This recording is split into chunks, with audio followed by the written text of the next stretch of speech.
Hello, this is the 4th of August 2025, and we're going to be talking about the Student Aid Index and more importantly what happened to the number in college divisor that used to be part of the calculation when we had expected family contributions. Now we're going to go through several tabs here and I'll give the direct links in the description below. So I'll give you a rough idea what we're going to be doing today. We're going to be at the FSA Partner Connect website.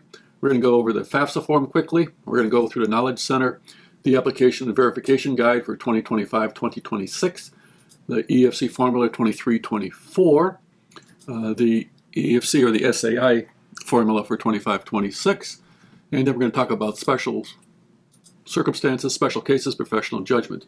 So let's start in. Again, all these links will be in the description, so don't worry about following along too closely. You could do it after the presentation pretty easily. The first link is the FAFSA form, and we're going to go to page 16. And here, they're talking about the number in college. How many people in the parent's family will be in college between July 1st, 2025 and June 30th, 2026? Now, this is an interesting question because those of us who've been doing FAFSA work and college planning for many years have been notified that this number is no longer being used in the calculation. Give you a rough idea here. The filling out the FAFSA form, and I think we have to go to page 22 on this one here. Family size and number in college. While the number in college is no longer used in the calculation of a student's student aid index, the Simplification Act requires that the question be included, which is kind of interesting. And because the schools can use this information to perform a special circumstance adjustment for the student, see professional judgment in Chapter 5, and we'll be doing Chapter 5 in a few moments here. So with that being said, on Chapter 5, let's get some historic stuff here. In 2023 on the EFC formula, and I think this too is on page 9, when you're actually calculating the expected family contribution, this is for the entire family, you talked about parents' income, again, 2023 minus 2 years is 2021, parents' contribution, yada, yada, yada, they had contribution from income, contribution from assets, parents' adjusted available income number off tables and calculations across the board, and this was the big one here, the divisor, a quotient, the number in college. So they took this number here and divided by number in college 2, 3, 4, 1, whatever you had. Now the interesting thing is if this turned out to be $40,000 expected family contribution, this divisor, if you had 2 in college, made it $20,000 per student. Okay, so it's truly a expected family contribution.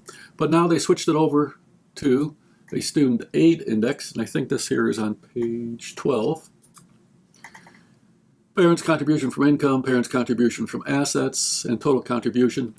And we got that adjusted available income, and there's no longer a divisor for the number in college on here. So where did this go? What's the workaround? What do we do in this situation? Now, if you remember over here, I talked about Chapter 5 on special cases. Okay, now we're in the Knowledge Center Handbook 2025-26 Application and Verification Guide, Chapter 5, Special Cases.pdf. Okay.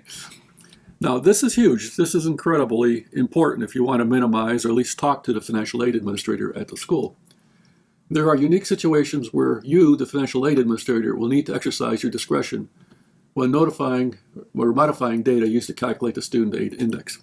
Now think of the FAFSA form as a data collection tool and the financial aid administrator as the recipient of the results of that tool, and apparently they have the power to adjust cost of attendance, dependency overrides, conflict information, and determining of student unaccompanied homeless youth. But let's go through these special cases. Let's go through something that's a little bit more common. Professional judgment distinguishes between categories of professional judgment by amending for special circumstances.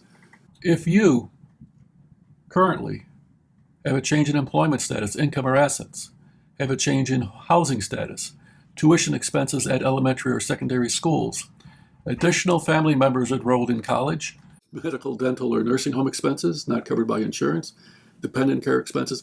So all these things here can be considered on changing assets and or income on the FAFSA form. Even though the FAFSA required information from a couple years ago, this is trying to make it right to the existing situation right now. The data we're getting, assets are as of date the FAFSA is complete.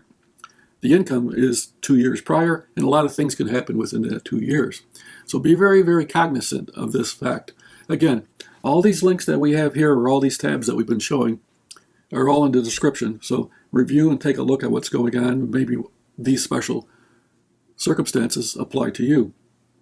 So if you found this information useful, and I found it incredibly informative, please like, share, comment, and contact us if you need some assistance or further resources.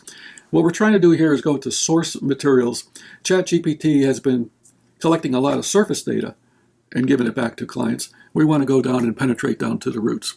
So if you have any questions or any comments, what you want to do, go over to the nestegg.net and fill out a form, and maybe we can chat and take a look at the process further. Okay?